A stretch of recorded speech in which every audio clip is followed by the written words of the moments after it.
All right, we are now live on YouTube.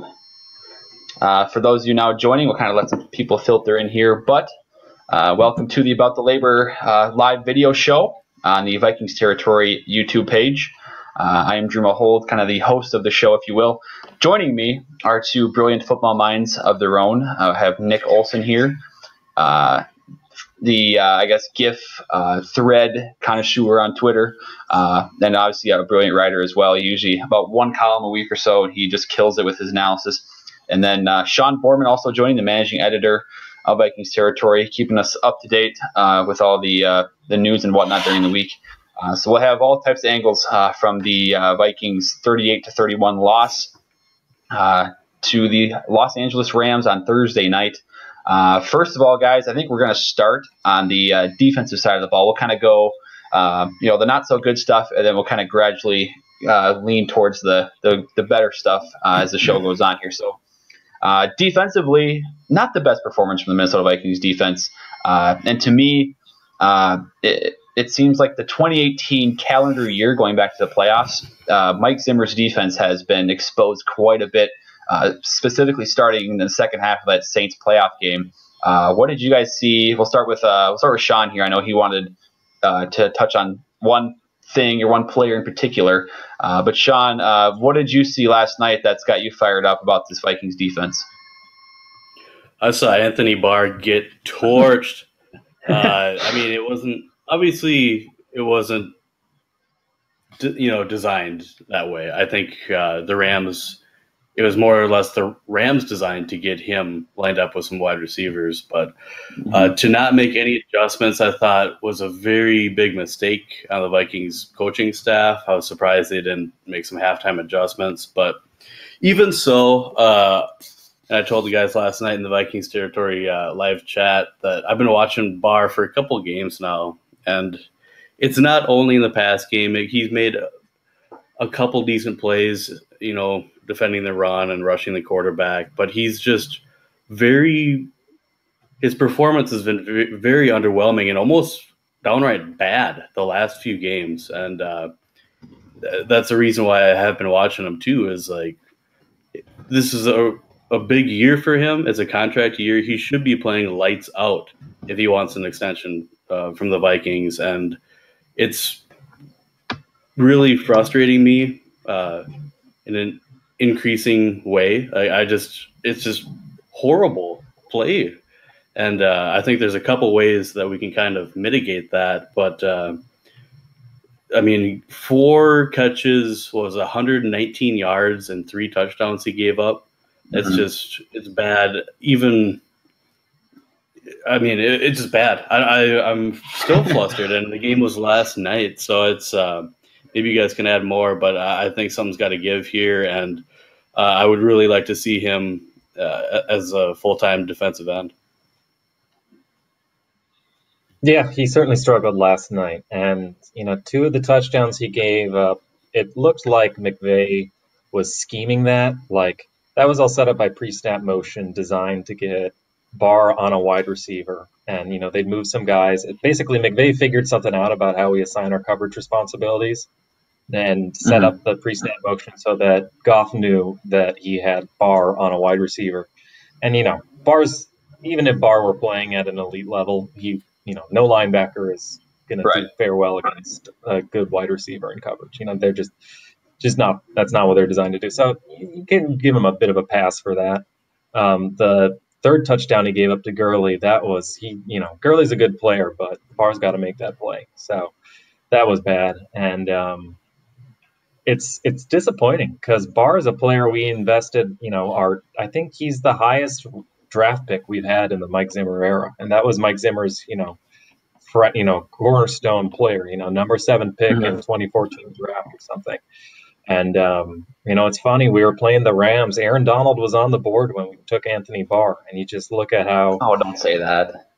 Yeah, if you look at how, Sheldon Richardson's balling out still, but it's tough to see, someone you invested that much draft capital into not pan. And I do want, I think he looks worse on the broadcast angle 22. It's kind of surprising, but he had only given up 3 receptions for 15 yards going into the game. So he was actually and a lot of that is like he's in man on the wide receiver underneath. He's covering simple dump off stuff. So it's not like super incredible stuff that he's doing, but he's been pretty good in coverage. He's been helping out in the run, and he's actually been pretty productive when he's lined up on the edge as a blitzer in the A gaps when we do those third down blitz packages. So going into the game, I thought he was getting a little more criticism than he needed to. And in this game, you can make a few excuses, but bottom line is you hope for better for a player like that. So I don't know what it is. I just kind of want to jump in here. How long can we expect this to keep going on? Because it's happened ever since he was drafted, basically. Yeah, he's a very up and down player. When is he going to get over the hurdle? I just keep waiting for it to happen, and it has not happened. That's a big reason for my frustration. Really nice joke with the hurdle thing, Josh Allen last week. Is that what you were going for, or no? I mean, of course, Josh Allen hurling over. Okay, but I think Mackenzie Alexander had more of a bad showing than Anthony Barr last night, from what I saw, and I want to just touch on Sean McVay and how brilliant he is, and then Jared Goff in one instance too. First of all, that tight end, or I guess the Y leak concept that was used for Cooper Kupp on that touchdown, where they the routes are flowing to the left side of the field and they leak Kupp to the right side. I remember a play in the Vikings-Redskins game of 2016 where Vernon Davis scored on the similar play with Barr covering, where he leaked to the left side and there was no safety help back there because there was 3 routes on the other side of the field. Cousins threw that ball perfectly to Davis and beat Barr. Same thing happened, except it was Cooper Kupp running the route in this game, and McVay, obviously offensive coordinator at Washington at the time, obviously carried that over and realized that it was effective with the Redskins then. And then, I just have to give credit to Sean McVay. Guy's a genius, and just watching on the sidelines, it seems like one of those guys that you just love to play for. And then Jared Goff, I want to touch too on one other play where it was either end of the second quarter or beginning of the third quarter. Harrison Smith showed blitz on the defense's right side, offense's left side. Harrison Smith showed the blitz, and Jared Goff quickly checked to a screen to that side for Todd Gurley. And so Smith ran past Gurley. Obviously, the defensive end, I think it was Hunter on that side, ran past Gurley, set up the screen, and it went for like a 40, 50-yard gain. That was actually the play Daniel Hunter cut up Todd Gurley on the left sideline, maybe preventing a touchdown. But so Goff and McVay clearly, had did their homework on the Vikings defense for this game, and it showed. And for as much as Zimmer may have exposed McVay last year at US Bank Stadium, I'm going to say the opposite happened last night, where the Rams were virtually and completely unstoppable. Yeah, and got to give you props, Drew, on that Vernon Davis call out 3 years ago. That's some encyclopedic knowledge there you're dropping. But yeah, Krauser at Krauserific tweeted out after the game last night that, like, in terms of yards per play, there's only one other game where we gave up more than 7 yards per play, and that was like 7.1 that we gave up to the Eagles in the NFC Championship blowout loss. We've never given up 8 yards per play. We've never given up 9 yards per play, but the Rams last night got 10.1 yards per play. That's insane.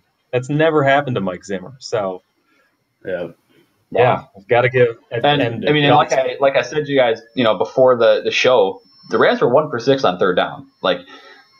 So obviously the percentage is great for the Vikings, but the Rams only faced 6 third downs in the game, and they didn't even need third downs. They didn't. I think Sean McVay he didn't bring his third down card into the game. He was like, I just need first and second down. I don't need third down. If I don't get third down conversions, that's fine. We're going to win. We're going to score 38 points anyway. Yeah. So I've got a question. Yeah, I've got a question for you guys. With Zimmer kind of getting handled the last couple of weeks as far as his defensive scheme goes, is this a good opportunity for George Edwards to possibly take over some of the defensive play calling? You got an opinion on that, Nick? We saw, Edwards called the defensive play calls. We saw that last year against the Cowboys, I think, or was that 2016? I think it was 2016 when we had that Cowboys, and he did a good job. So, yeah, that might be a good thing. And, honestly, that might free Zimmer up to do things like clock management. We saw that last 2-minute drill at the end of the first half. screwed that up. So, McVay actually has somebody full time to do clock control, and I feel like Zimmer could learn a thing or two from McVay from this game. So, yeah, maybe it's time to try that out. I will say, if we're trying to assign blame for what the heck is going wrong with the defense, my impression is it's mostly on the players and mostly on the secondary. And Kendricks has been bad. Barr had a bad game, but Rhodes has been awful since week one, just awful. And Waynes hasn't been great, and Mack has had some bad screw ups. And Hughes he's had some good plays, and then he's also been responsible for giving up some touchdowns because of some miscommunication. So the secondary, I think Zimmer pointed it out in the post game presser, that's the worst coverage I've ever seen. So I think that's point number one. People are worried about the scheme, look at all these points we've been giving up, and we have, but the thing is, everybody's beating the scheme in a different way. Shanahan's attacking it with outside zone and misdirection. McVay is attacking it with play action and deep, vertical concepts and deep crossers. And Peterson was doing all sorts of weird things, trap runs and the flea flicker and all sorts of weird stuff. So it's not like one vulnerability has been exposed. It's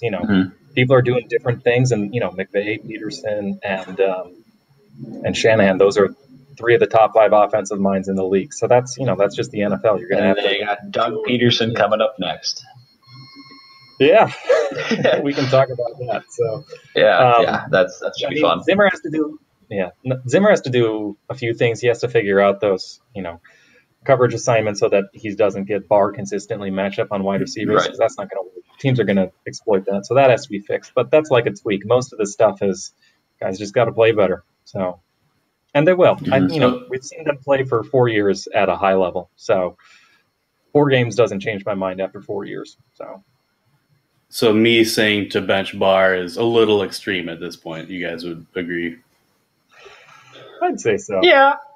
I think so. I do like your idea though for starting at defensive end though. I do, or not starting in there. I guess I would get him some reps there during the game, a little bit more of a role as a pass rusher, especially with Griffin out.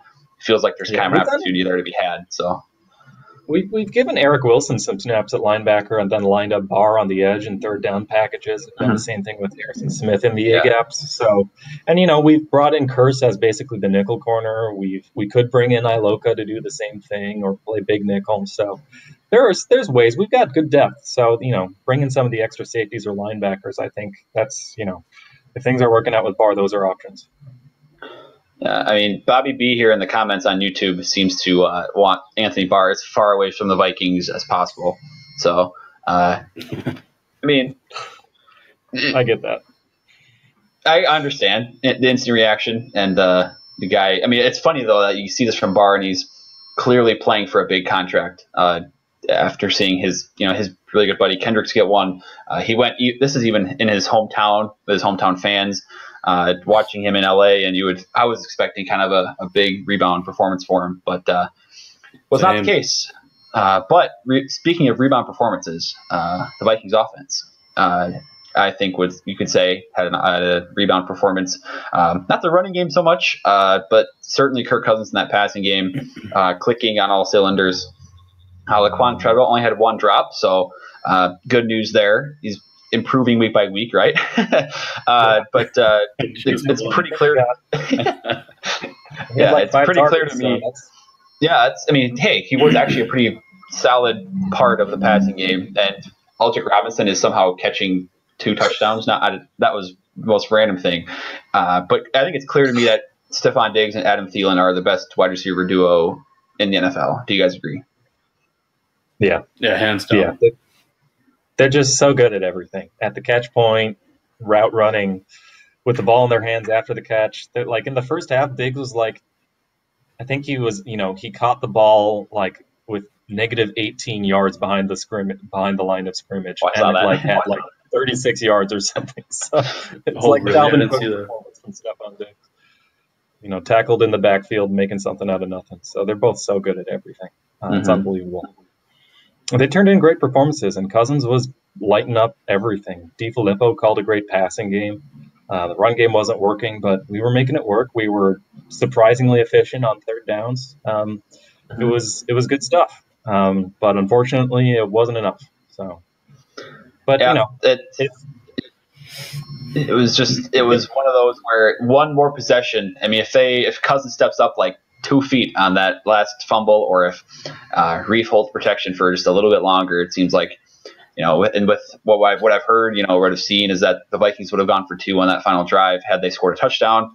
So, we're really not that far away from, I guess, talking about a Vikings win, despite one of the most historically bad defense performances in recent Vikings history, which would have been insane because Goff would have had 500 something, or nearly 500 yards and 5 touchdowns, and they would have lost. But that did not come to fruition ultimately. Now, this is kind of a question. Either one of you can jump on this one, but this Vikings running game I think it's going to be last in the NFL after this week in terms of yards per game.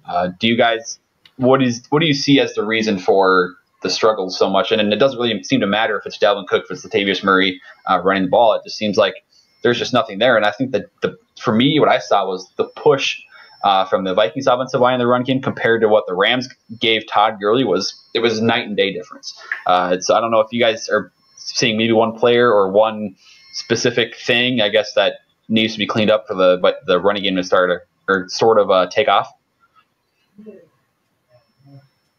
Well, up in here, I'm disappointed hugely in the run game because they're giving up on it way too early. I mean, and I put that on DiFilippo. I realize that when you're down big, you've got to score points. That's just obvious.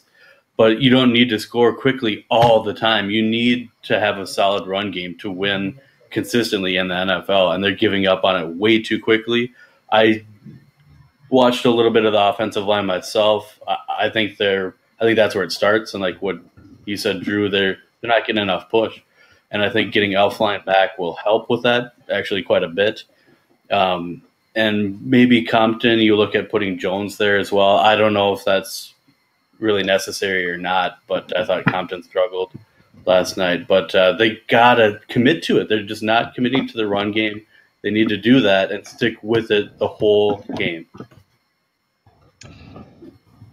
Yeah, here's something that I don't think many people are talking about, but the Vikings are supposed to be a zone running team. That's the way we've been since Pat Shurmur took over for North Turner. That's why we drafted Dalvin Cook. That's why we drafted Pat Elflein. That's why we didn't draft Will Hernandez at 30 because he wasn't a scheme fit. And the zone running is gone. You can count on one hand the number of outside zone runs we've done. And that's something that, that's Cook's bread and butter. That's what he's good at, is finding the right hole, making the right cut, and then getting, in the open field and outside the numbers and making plays. And instead, we're running up the middle against Aaron Donald and Ndamukong Suh versus Tom Compton and Pat Elflein and Mike Graham. What are we doing there? I don't understand why. I have a lot of nice things to say about DiFilippo, and especially in the passing games. So credit to him there. But what are we doing running up into the waiting arms of Aaron Donald? It doesn't make any sense to me. So that on top of atrocious run blocking is just a recipe for disaster. I don't know. So it's actually quite remarkable, really, that the Vikings offense has performed, at least last night and in that Green Bay game, the way it did without any type of running threat at all. I think Kirk Cousins has probably arguably been the most effective rusher for the Vikings this season. And that's, am I wrong on that? I don't know. That's say that at all. That was the best run all year. Yeah, looking like, when they kept showing the current players, looking at video of the former players for the Vikings and Rams, it looked like Kirk had taken a little bit of a chapter of the Fran Tarkington video he was watching on that iPad or the Microsoft Surface, whatever it was. And I feel bad because this is why Kirk Cousins was brought onto your team, is to, keep the Vikings in games or keep them competitive when the defense doesn't perform. And the problem is that the defense hasn't performed really. A little bit of week one, you saw a lot of flashes, but they really haven't performed all season. And that's probably, for me, that's kind of the reason for the 2-1 record. Obviously, the Bills game, we're just going to kind of throw that one out of our minds. We actually did that for the show. We literally didn't even have a show for that game. But I feel bad for Kirk Cousins and kind of Dan Bailey too, because he's like, I want to play for a contender. I want to play for a contender, and now they're 0-2 since he was added. He didn't even get the kick against the Bills, so it's wild how this team was defense. Just what, like 8 months ago, 10 months ago, and now it's the complete opposite. We are giving up more. We are giving up 3 more points in the first half of 2018 than we gave up in the entire games in 2017. That's how bad it is. So that's a wild stat. The Vikings last year over 2 halves are 3 points better than the Vikings in the first half of 2018. So I think that's because they tried to run the ball last year, and they did. So you control the clock. Both teams are not going to score as much. And DiFilippo has stressed perimeter running. I think it's tough when Dalvin Cook's out of the game. But touching on what you said, Nick, that's a strength, is running on the perimeter, but they just haven't been able to do it at all. And they need to utilize the tight ends and wide receivers' strengths, which are blocking, and do that more. Yeah, you got Laquan Treadwell, you got David Morgan. Why not run to the outside instead of into Aaron Donald's arms? It doesn't make sense. We did have it was frustrating because we did it once or twice. We had those like 2 really great sweeps. Where you saw, I think it was Reef and might have been Elfline pulling out, and they both had really great blocks, and it was like a huge 10-yard run or something, and it was like, yes, huge, finally we're doing it. And then we just DiFilippo was like, okay, great, now I can go back to my man runs up the middle. It's like, what are we doing? Well, and the problem too is, apparently Dalvin Cook was on a pitch count last night, and so we're going to give him all of his carries in the first half, and then he's just not going to be on the field in the second half, which I don't know how I feel about that, but it feels like if the Vikings had been in more of a closer game, they're not playing catch up at all in the second half, you would have liked Dalvin to be available and ready at least for some type of volume, but he ultimately wasn't. Moving forward, I guess we'll talk a little bit about this Eagles matchup briefly here, and then we'll kind of give some of our players of the game for the Vikings. But obviously, it's in 10 days now. Do you guys feel better, worse, good, bad? How do you feel about going into Philly after what the Vikings did against the Rams last night? Nick, do you want to handle that? Yeah. The Eagles are really good, guys. They're just as good as last year, if not better, because now they've got guys like Jason Peters and Jordan Hicks back. So that's tough, and we're playing in Philly. So that's, when we got the schedule, everybody circled this one as probably a loss. That's a really tough matchup. So we'll see. If the passing offense, here's my reason for optimism heading into the year. Last year, this time last year, we were 2-2. Dalvin Cook had just torn his ACL, and everyone was like, okay, I guess that's it for the, Aaron Rodgers looks great, and I guess that's it for the Vikings this year. And then what happens? Like, Keenum balls out, and we go to the NFC Championship game. So the first, September is kind of an extension of the preseason. We're figuring stuff out. The defense is figuring stuff out. The cornerbacks are figuring stuff out. We know this defense is good. We have 4 years of evidence pointing to the fact that they're very good and that Mike Zimmer is very good. So if they can come together and Cousins and the receivers can just keep doing what they're doing, this is still a top 5 roster in the NFL with top 5 coaching. So that's a playoff team if they can put it together. So against the Eagles, we're going to see a lot of the same stuff as the Rams. We're going to see we're going to see an extremely good offensive line. We're going to see an extremely good young quarterback. Wentz is more mobile than Goff, but there's maybe a less pre-snap stuff, but, it's Peterson's another young, he's like McVay, brilliant offensive schemer on the up and up. So we'll see. And, kind of similar to the Rams too, maybe the way to beat the Eagles is to, test their secondary, because Rodney McLeod is out. He's hurt. So, and they are clearly stronger on the defensive line than they are at the secondary. So, when you got Diggs and Thielen and you got Kirk Cousins, and they just came off this incredible game, I'd say, keep going there and don't, run it up the middle into Brandon Graham and Fletcher Cox. So, yeah. it's a similar type matchup. Another away game against a tough opponent. So hopefully we learn our lesson and show something different. Mm-hmm. Yeah, I mean, I'm totally into. I totally agree with Nick. And people are going. They're getting a little too roller coastery when it comes to emotions early on in the season like this. I think we can still lose a couple games, and we're still going to be okay. And as far as the Eagles, I hate the Eagles, man. I hate even talking about them. Like you said, it's a very similar matchup to the Rams. I think you got to go into it with a little more focus on the run game, like we have been talking about. I think we need to try to control the clock a little bit more, avoid a blowout like what happened in the NFC Championship game, and control the clock more. Take your shots. I know Tiggs and Thielen, they're always going to be open. So I'd like to see a little heavier dose of both Cook and Murray, and we still have Boone and who's our other running back too? Yeah, Rock Thomas got a carry. I think he had his first. Rock Thomas. Yeah, there's that sweep. One of those sweeps we were talking about. Yeah, you have 5 running backs active. Run the ball, man. I mean, that's a Ben Zimmer's MO. Defense, control the clock. So I think you got to stick with that MO more. You can take your shots when you need to, or if you get down, but be more of a controlled clock team and just control the time of possession. I think that's really going to work in the Vikings' favor. Yeah, you mentioned like the kind of not staying optimistic, but kind of not getting too much on the roller coaster of emotions here. It really seems like the NFC North, 9 to 10 wins might win it this year. I don't know how Green Bay is not looking phenomenal. Mitch Trubisky is still the Bears quarterback. Detroit, they did beat New England, but the 2 weeks before that were not great.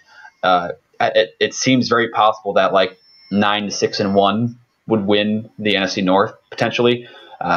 So I mean that Packers game at US Bank Stadium and the Bears game at I think week 17. Those are going to be very important games down the stretch. But in the case of Philly, I'm a little bit more optimistic about this game because it seems like Philly's offense is a little bit slower than it was last year.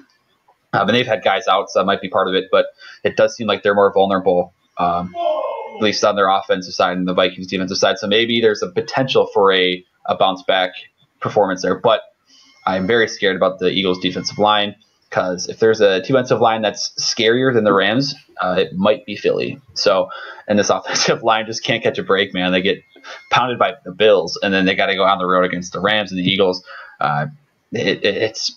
That's a gauntlet. It gets easier after that, but I think you really got to steal this one against the Eagles to start feeling pretty good about the future and kind of the quote unquote easier schedule after that. But we'll transition here. You guys can give we'll give an offensive player and a defensive player of the game, I guess, for the Vikings.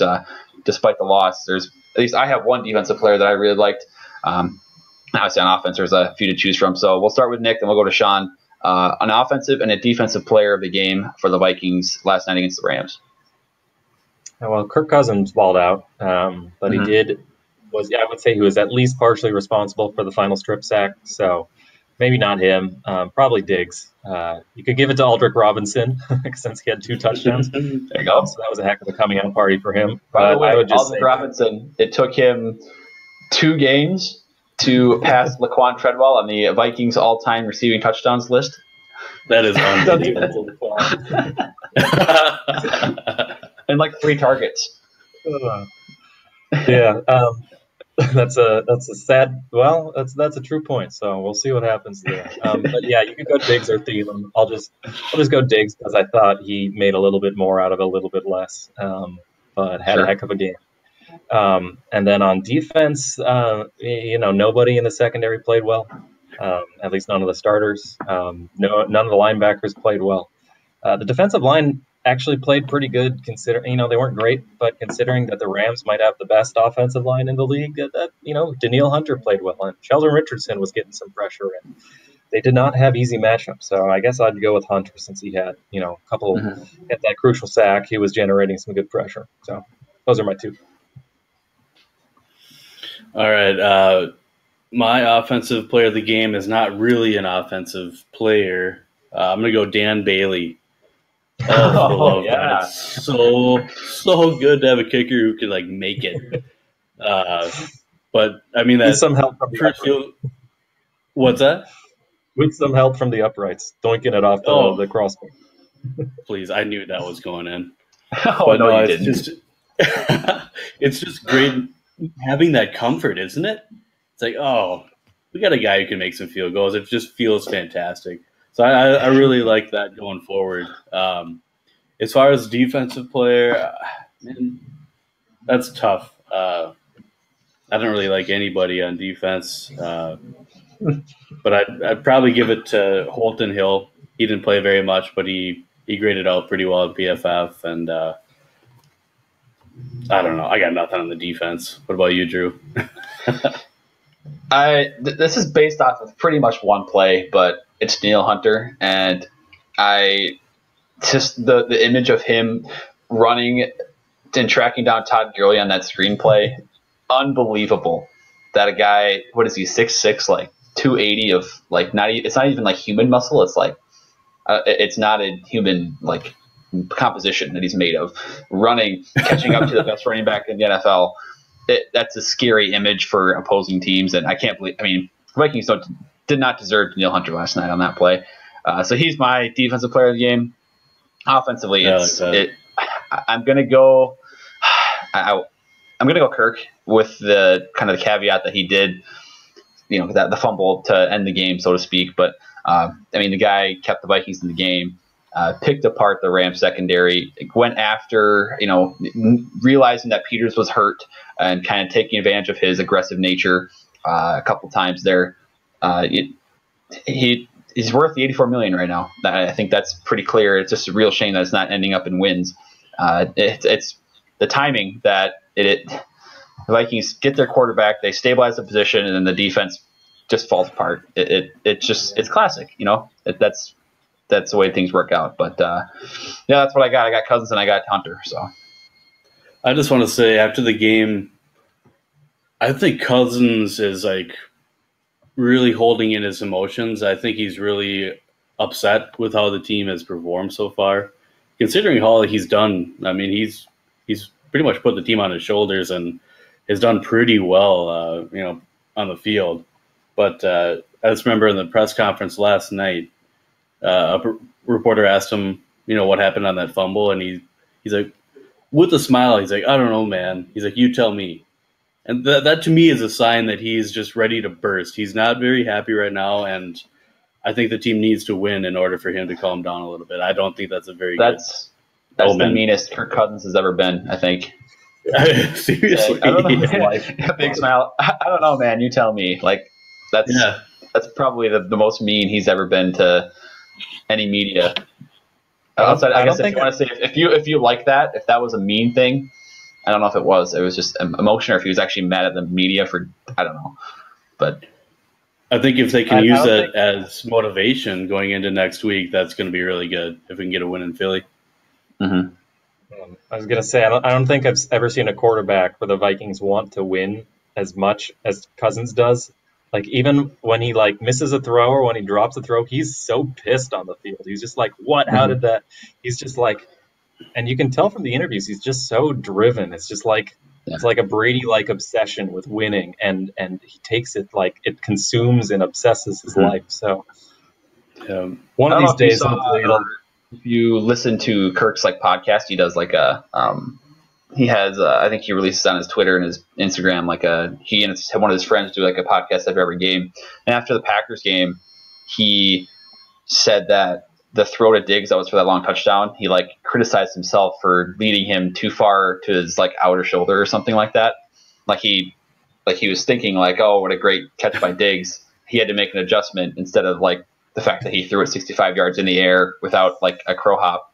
That he knows that he knows he has to be peak performance for this team to win, and I think he's a little frustrated that there are some nitpicky things sometimes. After the Bills game, but then the fumble, the Rams, that he was just so close to getting bring the Vikings back in this game.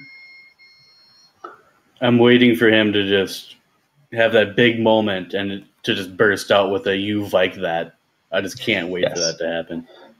Maybe it'll be against the Eagles. It is, yeah. Hopefully against the Eagles. Oh, it's super corny, but love it. Calling it now. It'll be 38 Vikings, 7 Eagles. Oh dear, please. Also, has there been a cornier quarterback than Kirk Cousins? Like, if you, there were some previous tweets of his going through the timeline last night that from like, I mean, all his tweets are super corny, but like back when he was a rookie, they're the best. I guess we'll end on that note, right? The corny Kirk Cousins tweets. Also, so as we wrap up here, I'm going to clarify this was not, I think, on the live feed right now. It says Vikings-Packers Reactions. That is not correct. It is Vikings-Rams. So I'm going to change that as this thing is saved and loaded on YouTube. For those of you that watched and listened to our Vikings-Packers Reactions, apparently, thank you for tuning in. We'll do this again next week after the Vikings move to 2-2-1 after they beat the Eagles on the road, right? And thank you. Make sure to subscribe to the YouTube channel for the other content that's put up here from Tyler Haig and the Morning Joe Show. Once again, thanks, guys, and Skol.